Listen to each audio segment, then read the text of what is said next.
Welcome to this Windows and Computers channel, and we're going to talk a little bit today about Wi-Fi and some general tips for using Wi-Fi in your home with your router, or if you use public Wi-Fi.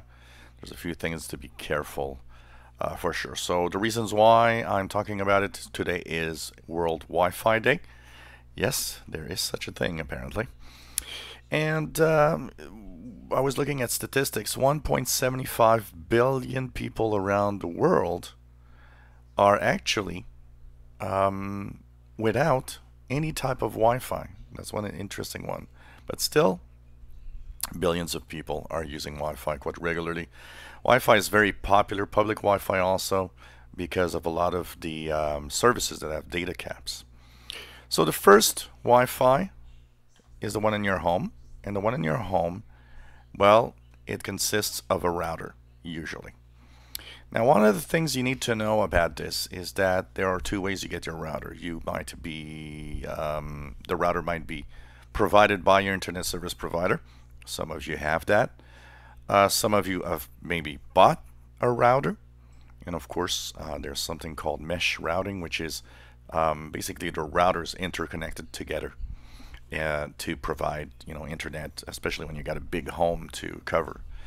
So the basic rules of your router is that, first of all, when you actually get the router, it has a basic username and password to access the internal software, because it's like a small computer. One of the first things that need to be done is there needs to be a change of that username and password. Even though today some routers actually have random generated passwords very often, still I recommend that you change it. We've seen cases in the past year or so that the random generated passwords were actually logged and the company got hacked, and so these username and passwords were actually leaked. So, create yourself your own username and password within the router. If you don't know how to do this, ask somebody that will know how to help you with that. And that's one of the first things. Why? Because the access to the router is important. There are viruses, there's malware out there that can actually try to log into your router using default passwords and usernames that most routers have, and actually change the software or inject malware. So it's important to do so. Of course, set up WPA2 wireless security. That will also require you to give, of course, a name to your own wireless network and a password or a passphrase, and make it complex, make it as big as you can. One of the things that's very important to know is that on WPA2 you're quite secure, even though there were a few flaws discovered in the past few years. In general, it's still very secure, and what will keep you secure is part 3, which is make sure that you update your router's software to the latest versions, because there are flaws, there are vulnerabilities that might show up, and sometimes there are bugs also in the software. So by updating, you not only fix bugs but often keep your router at the best security level. And if you have a router that's more than 5 years old, that has not received any updates in a long time, I recommend that you change your router approximately at least every 5 years old, every 5 years, because there's a lot of things that change. New protocols happen all the time, and well, having a router that's still updated, that still has the latest firmwares, is really, really important to keep security at the highest level possible. So that's basically the few little things that are important to your router, and make sure that you do not give your Wi-Fi password to everybody that comes over. It's a bad idea. And one maybe last little tip: from time to time, change your router's passwords both the Wi-Fi password and the router's access password is not a bad idea. The other thing is public Wi-Fi.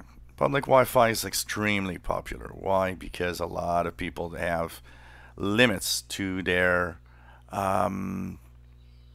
data usage on cell phones. For example, they might have a tablet, they might be working in or going someplace and need to use Wi-Fi, hotel Wi-Fi, or maybe a public access Wi-Fi in a coffee shop or a restaurant and so on. Keep in mind that these connections, if you just generally think of them as always being unsecure, is the best way to think about them, because there are some dangers to actually use the public Wi-Fi. Now, one of the first rules that I will say is always consider using a public Wi-Fi that has a password rather than one that is open and has no passwords. What's the difference? No passwords means somebody can snoop in on the packets and know what you're actually doing. If there's a password, at least between the router and your device, things are encrypted. So there's an increased level of security. Think of them dangerous because there's a lot of people connected at the same time. Some are more dangerous than others. For example, badly configured routers might mean that a lot of people there can actually maybe snoop and try to access your devices.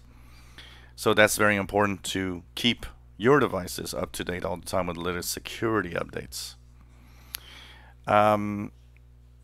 And don't do anything that would be dangerous. Don't go to check your bank accounts or do transactions when you're on a public Wi-Fi connection.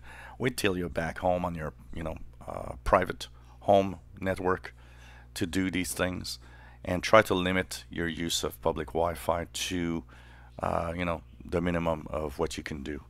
And personally, I try to use them as little as possible.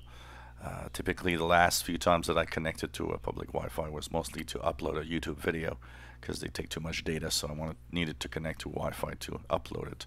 But apart from that, I often pretty much keep myself connected on my data plan of my cell phone, because it is my own little connection that nobody can snoop on. So be very careful, and these are little tips and tricks that hopefully is going to keep you safe on this World Wi-Fi Day. And stay safe with your devices. If you enjoy my videos, please subscribe, give us thumbs up. Thank you for watching.